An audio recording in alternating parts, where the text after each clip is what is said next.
સુરેન્દ્રનગરમાં જિલ્લા પંચાયતની માલવણ બેઠક પરથી છત્રસિંહ ગુજારિયાને ભાજપે જાહેર કર્યા ઉમેદવાર। ગત વિધાનસભામાં કોંગ્રેસના હારી ગયેલા ઉમેદવારને ભાજપે આપી ટિકિટ।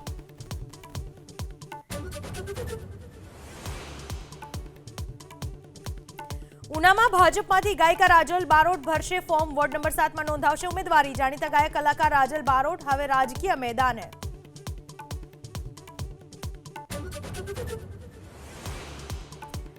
અમદાવાદમાં મોડી રાત્રે 3 વાગે કોંગ્રેસના ઉમેદવારોની થઈ જાહેરાત। ભાજપની જેમ કોંગ્રેસે પણ યુવા ચહેરાઓને ઉતાર્યા મેદાનમાં। દાણી લીમડામાં ઉમેદવારને ટેલિફોનિક કરાઈ જાણ।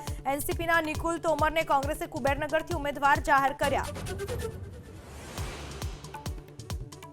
રાજકોટ મહાનગરપાલિકાના 19 વોર્ડના 76 ઉમેદવારોની યાદી ભાજપે કરી જાહેર। 22ને કરાયા રિપીટ। પૂર્વ ડેપ્યુટી મેયર કંચનબેન સિદ્ધપુરા, પૂર્વ દંડક સુરેન્દ્રસિંહ વાળા અને પૂર્વ શાસક પક્ષના નેતા વિનુ ઘવાની કપાઈ ટિકિટ।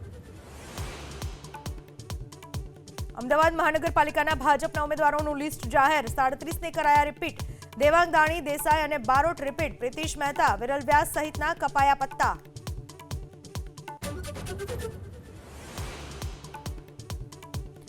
આજે ઇસ્લામાબાદમાં અમેરિકા અને ઈરાન વચ્ચે શાંતિ વાર્તા। મોડી રાત્રે ઇસ્લામાબાદ પહોંચી ઈરાનની ટીમ। જેડી વેન્સની અધ્યક્ષતામાં અમેરિકાની વાતચીત।